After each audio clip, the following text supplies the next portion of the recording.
Late one night, a man named Ben was driving through a desolate stretch of highway, his car's gas tank nearing empty. He hadn't seen another vehicle for miles, and the only sound was the hum of his engine and the occasional creak of the old car. He checked his phone, but there was no signal. After what felt like hours, he finally spotted a flickering light in the distance. A gas station, its neon sign buzzing weakly in the cold, empty night. Relieved, Ben pulled in, his tires crunching on the gravel as he parked next to the lone pump.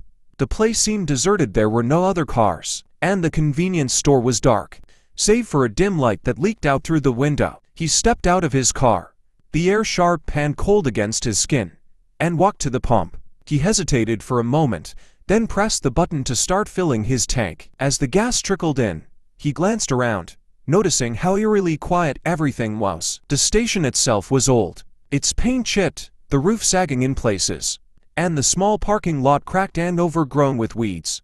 A door creaked behind him. Ben turned, expecting to see the attendant, but no one was there. Just as he was about to turn back to his car, he heard a faint shuffle of footsteps.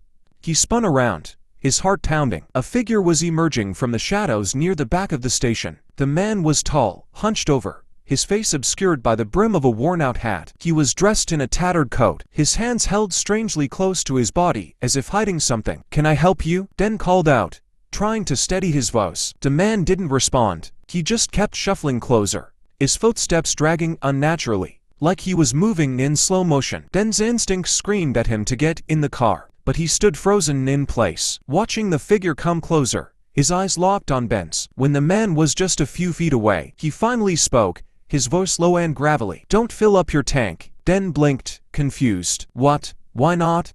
The man's eyes flashed with a strange intensity, his mouth curling into a half-smile. "You'll never leave if you do." The air around them seemed to grow colder, and the faint hum of the neon sign grew louder, a strange buzzing filling the silence. Ben's hand shook as he gripped the gas pump, but he couldn't look away from the man. The stranger's face was now closer, too close, and Ben could see that his eyes were entirely black, no whites, just deep, endless pools of darkness. "Leave now," the man whispered, his voice nearly lost in the wind, "before it's too late." Without thinking, Ben yanked the nozzle from his car and rushed back to the driver's seat. He slammed the door shut, his heart hammering in his chest.